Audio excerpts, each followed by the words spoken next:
교회와 함께 하신 여러분들을 환영하고 축복합니다. 우리 옆 사람에게 이렇게 인사합시다. 안녕하세요. 반갑습니다. 안녕하세요. 네. 언제나 이렇게 성도 간의 교제는 참 아름다운 것입니다. 네, 하나님께서 아주 기뻐 이렇게 받으시는 그런 모습이 우리 성도를 간에 서로 교제하고 사랑하는 그런 연합되는 그런 모습입니다. 오늘 말씀 제목은 담대하라, 낙심하지 말라, 담대하라, 낙심하지 말라 라는 제목으로 놀라지 말라라고 되어 있네요. 오타가 나왔습니다. 예, 하여튼 그 말이 그 말이에요. 네, 담대하라, 낙심하지 말라나, 담대하라, 놀라지 말라나. 하여튼 예. 지난주 우리는 이제 바울이 로마 시민권자임을 알게 되었죠. 로마 시민권자임을 알게 되어서 천부장이 얼마나 놀랬겠습니까? 너무 놀래가지고 나는 돈을 주고 샀는데 넌 어떻게 된 거냐? 그랬더니 바울이 나는 나면서부터다 이런 말을 해갖고 좀 더 이렇게 내가 너보다 우위에 있다는 것을 좀 이렇게 알려주었습니다. 그랬더니 이 천부장이 너무 놀래가지고 사실은 이제 죄도 정하지 않고 로마 사람들을 이렇게 어디 묶어놓거나 이러면은 큰 벌을 받기 때문에 이 천부장이 두려워한 거예요. 혹시나 또 바울이 누구한테 일러가지고 내가 해를 받지 않을까. 여러분 이렇게 참 이 천부장이라는 사람이 돈을 주고 로마 시민권을 샀잖아요. 그러니까 약간 기회주의적인 사람이라고 볼 수가 있죠. 이런 사람일수록 더 이렇게 자기가 해를 받을까봐 더 두려운 법이에요.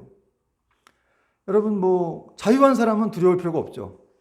죄를 안 지은 사람은 두려워할 필요가 없지만 뭔가 자기에게서 어떤 이익이 이렇게 다른 데로 옮겨질까봐 걱정하는 사람들은 뭔가 좀 잘못된 일이 생기면 더 두려운 법입니다. 여러분 정말 어떤 상황에서도 항상 이렇게 하나님을 믿고 더 이렇게 담대하고 당당한 여러분 되길 바랍니다. 그래서 이 천부장이 어떻게든 좀 이렇게 만회를 해보려고 또 왜 유대인들이 왜 바울을 왜 고소하는지 알아보려고 이 공회를 소집을 했어요. 30절, 22장 30절에 보니까 오늘 읽지는 않았지만 제가 읽어볼게요. 이튿날 천부장은 유대인들이 무슨 일로 그를 고발하는지 진상을 알고자 하여 그 결박을 풀고 명하여 제사장들과 온 공회를 모으고 바울을 데리고 내려가서 그들 앞에 세우니라. 이 공회는 사내들인 공회라고 하는 그런 이스라엘의 어떤 최고 의결 기관이죠. 법정 기관이기도 하고 그 공회원들이 71명으로 구성되어 있었는데 근데 이 로마의 장교가 어떻게 이렇게 이 공회를 모을 수 있었는지는 조금 의문이 가는데 그러니까 이게 비공식적인 공회라고 볼 수가 있죠. 그래서 어쨌든 사도 바울이라는 사람이 문제가 생겼으니까 너희들 좀 이렇게 와봐라 해서 이제 안토니아 요새 앞으로 그들을 모은 거예요. 그래서 거기에 이제 많은 사람들이 이렇게 몰렸습니다. 그리고 사도 바울을 그 공회 앞에 이렇게 세웠다는 것이죠. 그런데 오늘 1절 보니까 바울이 이렇게 돼 있어요. 1절 보니까 바울이 공회를 주목하여 이르되 여러분 형제들아 오늘까지 나는 범사의 양심을 따라 하나님을 섬겼노라 하거늘. 여러분 사내들의 어떤 이 적대적이고 위협적인 분위기 속에서 사도 바울이 전혀 당황하지 않고 오히려 공회를 주목하여 보았다라고 이렇게 1절은 말씀하고 있죠. 바울이 공회를 주목하여 이르되 이 주목했다란 말은 그냥 이렇게 쳐다봤다 이런 뜻이 아니라 어떤 진지하게 그들을 열중한 상태로 열중하게 그들을 바라보았다. 어떤 목적을 가지고 바라본 거예요. 그러니까 이런 분위기 속에서 우리는 뭘 느낄 수가 있죠? 여러분 이 사내들이는 공회가 아주 엄중한 분위기예요. 여기 보통 사람 있으면 막 두려워 떠는 그런 곳인데 바울은 떨지 않습니다. 떨지 않고 오히려 더 공회를 주목해 봤다는 거예요. 목적을 가지고 아주 진지하게 뚫어지게 쳐다봤다는 거죠. 오히려 이 많은 사람들이 모여있는 이 엄중한 자리, 위협적인 자리에서 사도 바울이 오히려 분위기를 압도한 것 같은 그런 뉘앙스를 우리 본문에서 좀 느낄 수가 있습니다. 여러분 스데반이라고 하는 사람도 이렇게 공회 앞에 불려갔다가 그도 결코 떨거나 두려워하지 않았죠. 그래서 많은 유대인들이 보는 앞에서 설교를 멋지게 했습니다. 그렇게 할 수 있었던 이유가 무엇입니까? 스데반 안에는 성령님의 역사에 의한 거룩한 믿음이 그에게 존재하고 있었기 때문에 그렇습니다.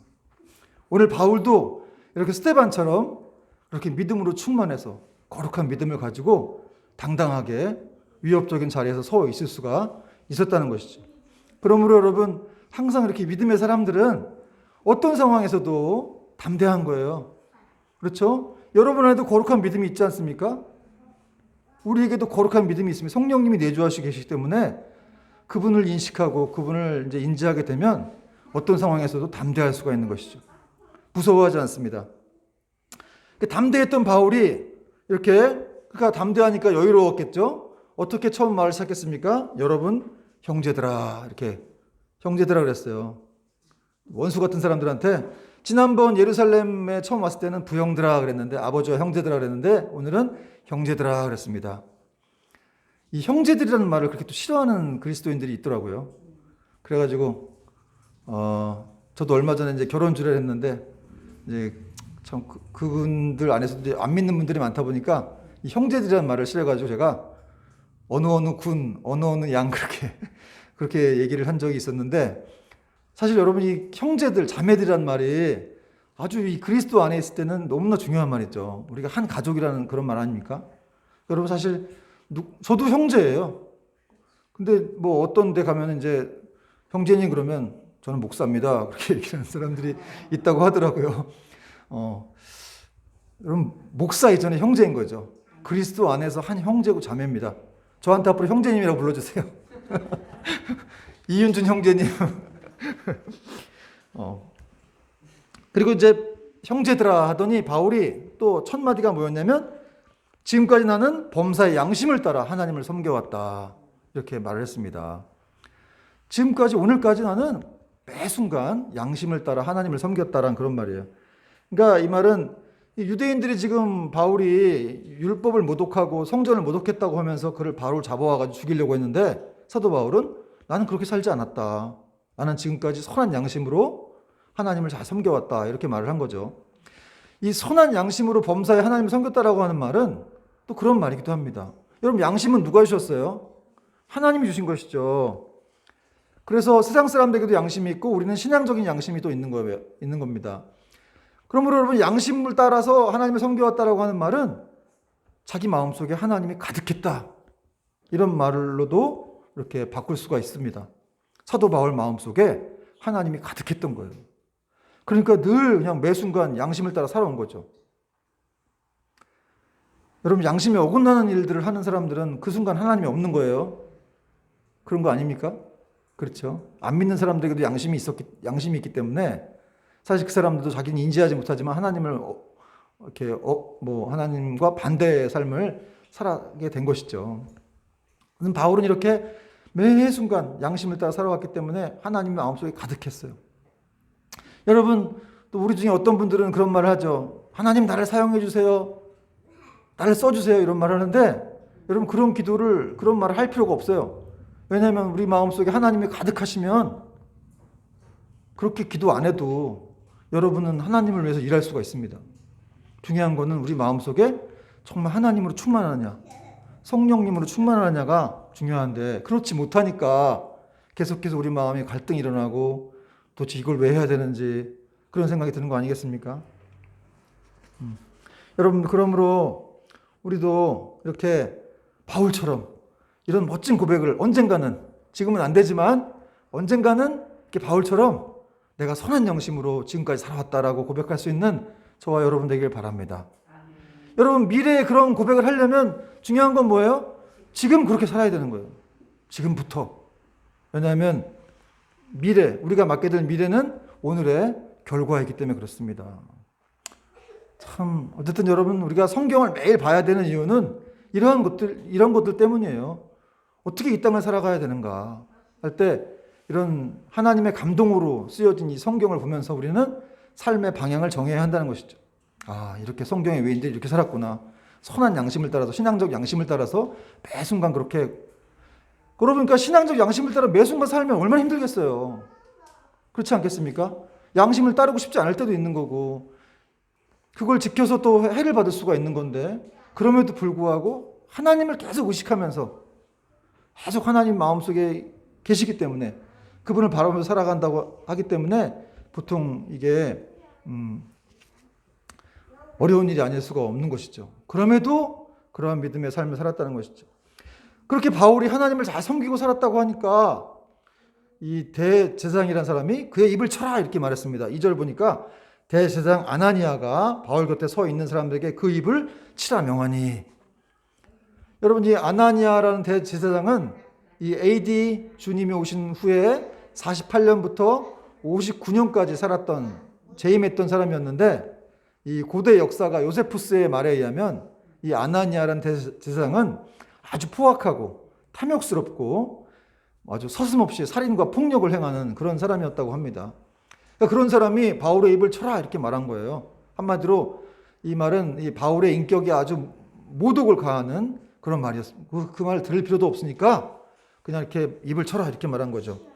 그러자 바울이 이렇게 반문합니다. 3절 같이 읽겠습니다. 3절 시작. 바울이 이르되 회칠한 담이여 하나님이 너를 치시려다 내가 나를 율법대로 심판한다고 앉아서 율법을 어기고 나를 치라 하느냐 하니. 여러분, 바울도 가만히 있지 않습니다. 여러분, 바울도 한 성격하죠. 그러니까 오히려 뭐라 그랬어요? 대제사장한테 하나님이 내 입을 치시려다. 네가 거기 지금 율법을 판단한다고 거기 앉아가지고 오히려 율법이 정해지도 않은 상태에서 나를 치라고 말하느냐. 그렇게 이 대제사장을 약간 좀 책망하는 그런 반문적인 말이었습니다. 여기 보니까 회칠한 담이요 그랬는데, 여러분, 회칠한 담, 회칠한 무덤 뭔지 아시죠? 예수님께서도 이렇게 종교 지도자들에게 회칠한 담 같은 녀석들아 이렇게 말하신 적이 있었죠. 회칠한 담이 뭐냐면 무덤가에 이렇게 유대인들이 색칠을 했어요. 그래서 잘 보이게 한 거죠. 근데 회칠한 담에 속뜻이 있어요. 무덤인데 거기는 이제 막 색깔을 칠한 건데 그 안에는 이제 시체가 썩어 있는 거 아니에요? 그러니까 겉으로 이렇게 뭐 색칠을 했지만 그 안에는 썩어 있다. 이제 이런 말을, 이런 의미를 나타내는 그런 말이었는데, 그래서 회칠한 담이나 회칠한 무덤은 같은 뜻입니다. 그러니까 한마디로 대제사장이라는 사람이 겉으로는 아름답게 보이고 멋진 옷을 입고 앉아 있지만 그러나 그 속은 다 썩었다. 너는 위선자다. 이런 말을 지금 바울이 이렇게 얘기를 한 겁니다. 그랬더니 옆에 있던 사람들이 또 뭐라 그랬습니까? 곁에 선 사람들이 바울에게 내가 하나님의 대제사장을 욕하느냐 이렇게 또 말을 했습니다. 반박했습니다. 4절 보니까 곁에 선 사람들이 말하되 하나님의 대제사장을 내가 욕하느냐. 그러니까 바울이 5절에 이렇게 말했습니다. 5절 한번 같이 읽어볼게요. 시작. 바울이 이르되 형제들아 나는 그가 대제사장인 줄 알지 못하였노라. 기록하였을 때 너의 백성의 관리를 비방하지 말라 하였느니라 하더라. 바울이 정말로 이 대제사장을 몰랐는지 혹은 일부러 인정하지 않았는지에 대한 어떤 의문이 제기가 되곤 합니다. 진짜 몰랐냐? 아니면 알았지만 그의 어떤 위선자적인 모습에 그냥 이렇게 일부러 인정하지 않았는지, 여러 가지 이제 뭐 이게 설이 있는데, 근데 후자가 좀 맞을 것 같아요. 그의 위선자적인 모습을 보고 이제 바울이 인정하지 않은 거죠. 사도 바울이 대제사장을 몰랐을 리는 없을 것 같은데, 어쨌든 그 사람이 그 대제사장적인 모습을 보이지 않으니까 바울이 이제 화가 난 거예요.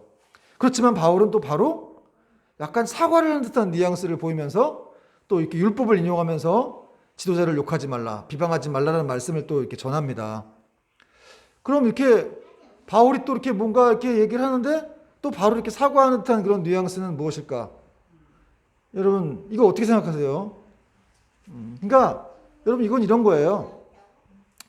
그 대제사장이라는 사람이 그 자리에 앉아가지고 그 역할을 못하니까 어떤 그 모습에 대해서는 바울이 항의를 한 겁니다. 항의하고 책망을 한 거죠. 그러나 그의 직분, 또 더 들어가서 어떤 그 사람은 존중하겠다는 거예요. 여러분, 우리가 어떤 사람이 잘못할 때 그냥 좋은 게 좋은 거예요. 뭐 넘어가는 사람도 있지 않습니까? 제가 좀 그런 편인데요. 죄송해요. 저는 이렇게 참 이렇게 좀 어떤 면에서 이렇게 좀 그냥 막 상황이 막 복잡해지고 이런 게 싫어가지고 저도 막 좋은 게 좋은 거다라고 넘어갈 때가 많은데, 사실은 잘못했을 때는 뭔가 얘기를 해주긴 해야 돼요. 그러나 존중하면서 그 사람까지 미워하지 말라는 거예요. 여러분, 누구 미워하는 사람 있습니까? 그 사람이 좀 잘못된 행동을 해서 막 미워할 수가 있는데 그 사람 자체는 존중해야 한다는 것이죠. 이건 잘못된 것이 아닙니까? 이렇게 항의를 하더라도 그 사람 자체는, 사람까지는 미워하지 말라, 존중하라는 거예요. 그 존중까지 잃어버리면, 사람 존중까지 잃어버리면 참담한 일이 벌어지는 거예요. 여러분, 사실 오늘날 이 시대 문제가 사람을 존중하는 모습을 잃어버렸기 때문에 많은 일이 발생하는 거 아닙니까? 사람이 사람을 죽이기까지 하고, 가족이 또 가족을 속여갖고 횡령을 하고, 어떤 연예인이 그런 일이 또 있었죠. 그러니까 이건 정말 그 아들을 존중한다면 그렇게 할 수가 없어요. 사람 존중이 다 사라진 거예요. 심지어는 자식이 부모를 죽이기까지 하고, 또 부모가 자식을 죽이고, 존중하는 모습이 서로 없는 거예요. 또 정치인들도 마찬가지죠. 정말 백성들을 존중한다면 그렇게 해서는 안 될 일인데도 그렇게 하는 경우도 있고, 그러니까 모든 게 다 존중하지 않기 때문에 이런 문제들이 막 발생하는 것입니다. 여러분, 우리도 어떤 사람에게 문제가 있다면 분명히 좀 얘기를 하되 그 사람 자체를 미워하면 안 되고 존중하는 저와 여러분 되길 바랍니다. 그리고 바울은 이렇게 어떤 이 죽음의 위기 속에서, 아주 공회의 어떤 이런 살벌한 위기 속에서 또 위기를 모면하기 위해서 어떤 기지를 또 발휘하게 되는데, 그 내용이 이제 6절부터 8절까지 나옵니다. 6절 보니까 바울이 그중 일부는 사두개인이요 다른 일부는 바리새인인 줄 알고 공회에서 외쳐 이르되, 여러분 형제들아, 나는 바리새인이요 또 바리새인의 아들이라. 죽은 자의 소망 곧 부활로 말미암아 내가 신문을 받노라. 7절 여러분 읽어보세요. 시작. 그 말을 한즉 바리새인과 사두개인 사이에 다툼이 생겨 무리가 나누어지니. 8절 같이 읽겠습니다. 이는 사두개인은 부활도 없고 천사도 없고 영도 없다 하고 바리새인은 다 있다 함이라. 여러분, 지금 사도 바울이 이 산헤드린 공회가 어떻게 구성되어 있는지 알고 있었죠. 사두개인과 바리새인들로 구성되어 있는 그런 공회라는 것을 알고서 어떤 그 두 파 사이에 어떤 이 신학적인 정치적인 문제, 그런 문제로 첨예하게 대립하고 있던 상황을 알고 있었던 거예요. 그래가지고 그 사이에서 이제 나는 바리새인이요 이렇게 말했어요. 바리새인이요, 바리새인의 아들이다 이렇게 또 말을 했다는 거죠. 여러분, 바리새인의 아들이라는 말은 뭐예요? 내가 자손대대로 바리새인이다 이런 말이에요. 자손대대로. 그러니까 그렇게 얘기했더니 바리새파 그 안에서 듣던 사람들이 이 사람 바리새인이구나 이렇게 생각을 한 거죠. 그리고 또 바울이 뭐라 그랬습니까? 일부러 그 부활의 문제, 사두개인과 바리새인들의 어떤 이런 첨예한 대립의 문제였던 부활의 문제를 들어가지고 내가 지금 죽은 자의 부활 때문에 이렇게 너희들한테 신문받고 있는 거야 이런 얘기를 했다는 거죠. 여러분, 사실 당시에 이 바리새인들은 부활도 믿었고 또 천사도 있고 영도 있고 사후세계도 믿었는데 사두개인들은 그걸 다 안 믿었어요. 그러니까 어떤 신학적인 문제가 둘이 있었겠죠.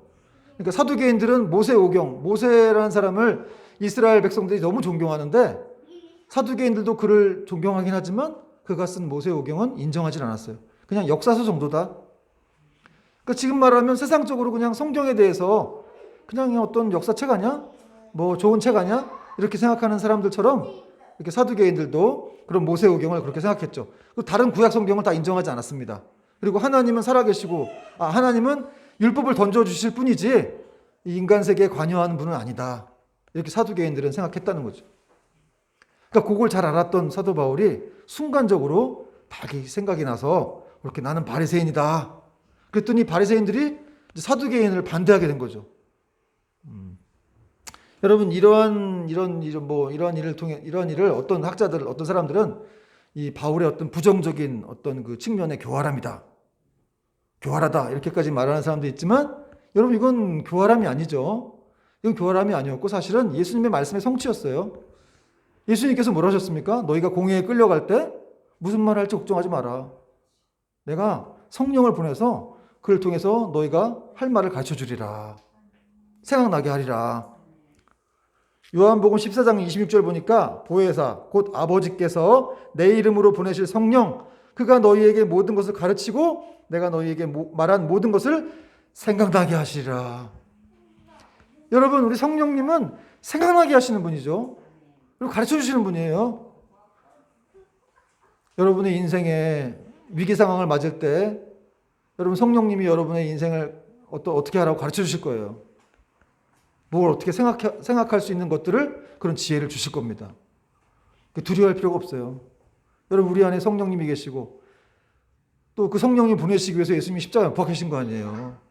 그렇죠? 그 성령님께서 세상 끝날까지 함께 하시면서 내가 너희들의 길을 인도하리라. 여러분 어떤 상황에서 답답할 때 이렇게 막 뭘 말해야 될지, 뭘 어떻게 해야 될지 고민할 필요가 없다는 거예요. 성령님이 가르쳐 주실 것입니다. 그분을 의지하면 그분이 길을 인도하실 것입니다. 드디어 이제 바울이 기대한 대로 드디어 이 바리새인과 사두개인 사이에 다툼이 생겼어요. 그래서 나눠줬다. 이렇게 말씀하고 있습니다. 나누어졌다. 7절 보니까 그 말을 한즉 바리새인과 사두개인 사이에 다툼이 생겨 무리가 나누어지니. 할렐루야. 할렐루야 할 것인가 모르겠네요. 아까까지만 해도 막 바울을 죽이려고 사두개파, 바리새인파가 막 그냥 서로 막 못 잡아먹어서 안달이었는데 지금은 바리새파가 사도 바울의 편을 든 거예요. 그러면서 이제 이 바리새인들이 사두개파 사람들을 이렇게 반대하려고 반대편에 서게 된 거죠. 여러분 이 다툼이라고 하는 것, 이 다툼이라고 하는 것은 사람을 나눠지게 하는 것이죠. 아까까지만 해도 정말 서로 하나가 되어갖고 막 으쌰으쌰했는데 다툼이 생기니까 나눠진 겁니다. 여러분 다툼이라는 게 이렇게 무섭죠. 다툼이 생기면 가정이 나누어지고 잘 가다가 교회가 나누어지고 나라가 두 쪽 나는 거예요. 그러니까 다툼이라고 하는 것들이 얼마나 무서운지. 그래서 여러분 마귀의 역사는 다툼이라고 할 수가 있고 그래서 나누어지게 하는 거죠. 성령님의 역사는 하나 되게 하는 것이에요. 여러분 다투면 안 됩니다. 다툼을 통해서 여러 가지가 막 이렇게 막 벌어져서 결국 나누어지게 된다기 때문에 그렇습니다. 바울의 한마디에 바리새인들이 바울의 편을 들었습니다. 9절 보니까 크게 떠들세 바리새인 편에서 몇 서기관이 일어나 다투어 이르되 우리가 이 사람을 보니 악한 것이 없도다. 와 여러분 정말 우리가 상상이나 한 일입니까? 사도 바울의 기지를 통해서 바리새인들이 이런 말을 한 거예요. 지금 보니까 바울이 악한 게 없어요. 여러분 이렇게 악한 것이 없다는 말을 바울이 들었는데 우리 예수님께서도 빌라도에게 그런 말을 들었죠. 이 사람은 악한 것이 없도다. 여러분 성경이 지금 증거하고 있는 거예요. 바울은 죄가 없어. 예수님은 죄가 없다. 이런 식으로 이제 독자들에게 알려주고 있는 거죠. 그리고 또 바리새인들은 이런 말까지 했어요. 아니 영이나 천사가 그런 말을 했으면 혹시 어찌하겠느냐. 바리새인들은 천사를 믿었기 때문에 사도 바울이 다메섹 도상에서 예수님 만났다고 하니까 아니 천사들이 그렇게 말할 수 있는 거 아니냐. 이렇게까지 얘기를 한 거예요. 복음의 대적자들이 복음을 증거하는 어떤 이 복음의 명예를 이렇게 높이고 있는 것을 우리가 볼 수가 있습니다. 여러분 하나님은 이렇게 어떤 복음을 대적하는 자들로 하여금 강제로 어떤 상황을 연출하셔서 또 하나님을 높이게 하시는 그런 일들도 하실 수가 있는 분이십니다. 여러분 안 믿는 사람이 막 갑자기 하나님을 높이는 거예요. 아니 이건 정말 대단한 일 아니야? 이분을 높여야 돼. 이렇게 말할 수가 있는 것이죠. 여러분 바울이 일평생 그리스도인이었고 그가 사도라는 것을 굉장히 자기는 아주 가치 있게 여겼고 명예롭게 여겼는데 근데 이 바울도 종종 자기에게 가진 특권들을 사용했어요. 그게 나쁜 게 아니라는 거예요. 그래서 로마 시민권을 통해서 그가 채찍질을 맞음으로부터 구원을 받았죠. 또 이번엔 바리새파라는 어떤 자기 신분을 사용함으로 인해서 또 사내들인 공회로부터 자기가 또 이렇게 벗어날 수가 있었던 거예요. 그러니까 여러분 우리가 예수님 믿는다고 해서 무조건 다 희생만 해야 되느냐, 고난만 받아야 되느냐, 이건 아니라는 거죠. 가진 어떤 특권이나 어떤 뭐가 재능이 있다면 그걸 통해서 또 고통을 덜 경감시킬 수가 있고, 또 벗어나게 할 수 있는 것, 희생을 벗어나게 할 수 있는 것도 할 수만 있다면 그것도 바람직한 일이라고 볼 수가 있습니다. 무조건 예수 믿으면 다 고난 받아야 돼, 다 가난해야 돼, 이렇게 생각할 게 아니라는 것이죠. 어떤 또 자기가 가지고 있다면 그걸 사용하라는 거예요.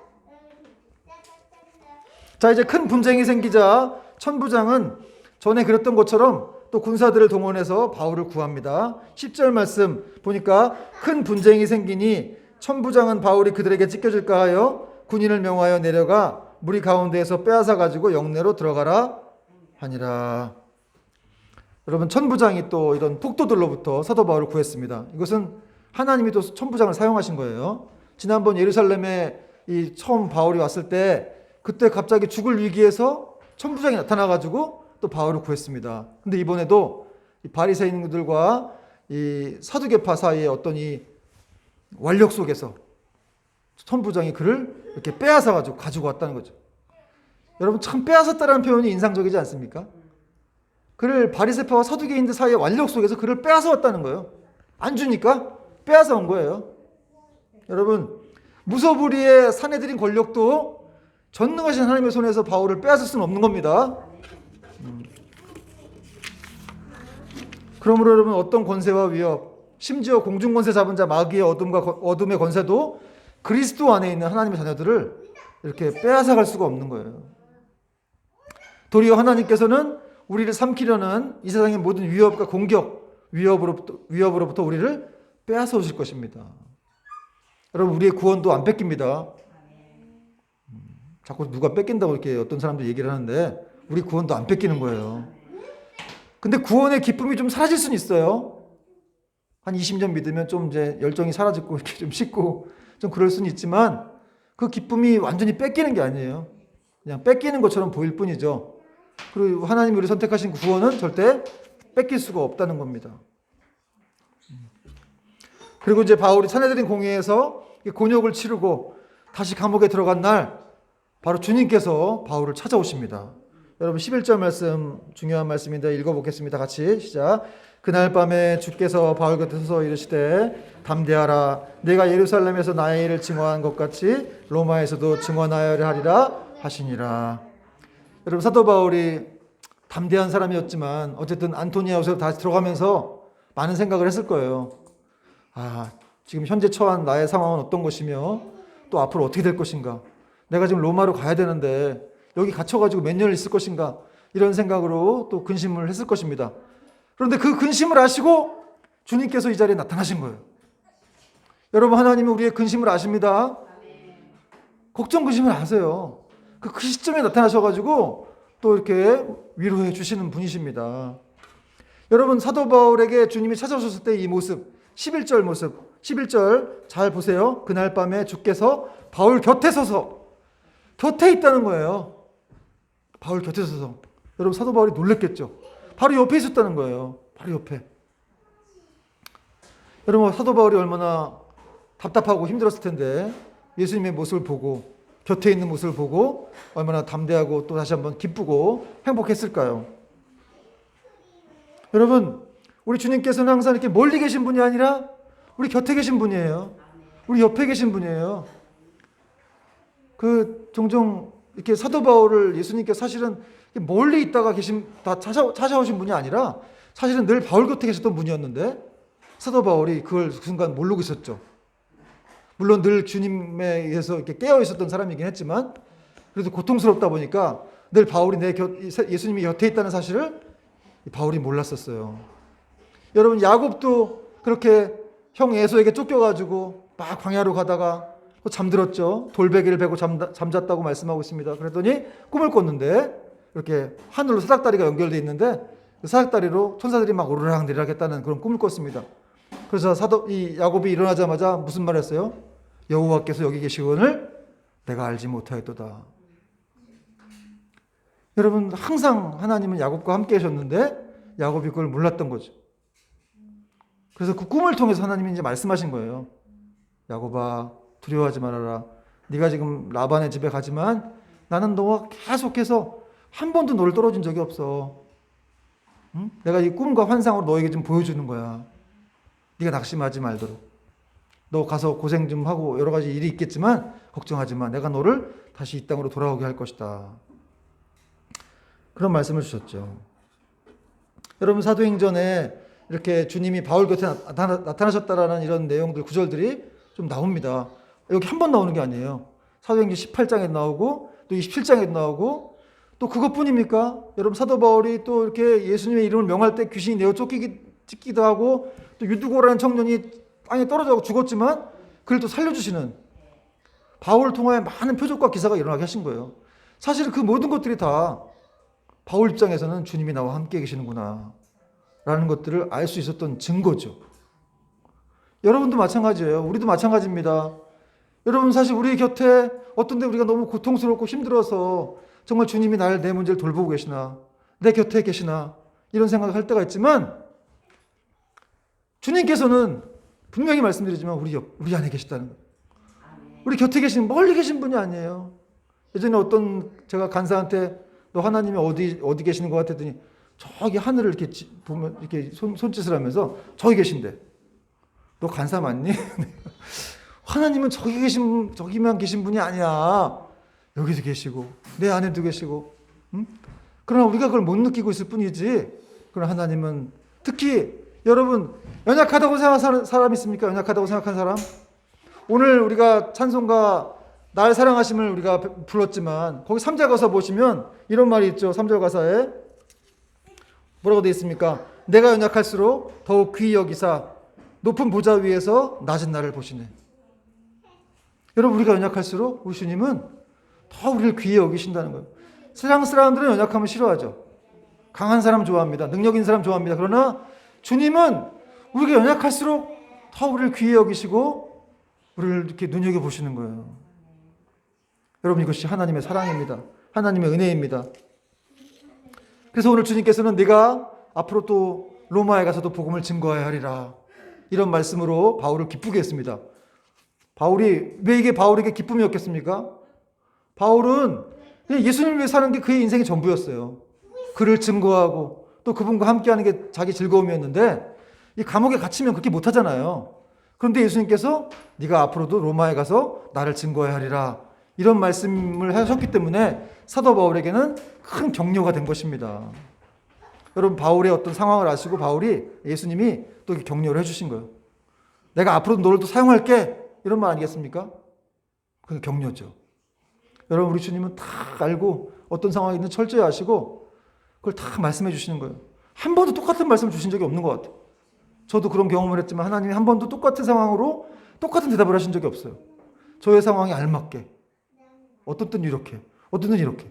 근데 그게 너무 정확하고 어떤 때 그게 약간 좀 아픈 단어이기도 하지만 그걸 들음으로써 인해서 굉장히 또 이렇게 막 마음에 힘이 생기고 격려가 되는 그런 상황을 경험하게 된다는 것이죠. 여러분 그러므로 그리스도인에게 가장 중요한 것은 넓은 평수의 아파트가 아닙니다. 많은 돈이 아니에요. 여러분의 성공 출세가 아니고 그리스도께서 임마누엘 하셨다. 나와 함께 하신다. 이걸 안다는 것. 이것이야말로 우리 그리스도인들에게 가장 중요한 사실이고 중요한 핵심 신학이에요. 예수님께서 나와 함께 하신다. 그리고 그분이 나를 사랑하신다. 영원토록 함께 하실 것이다.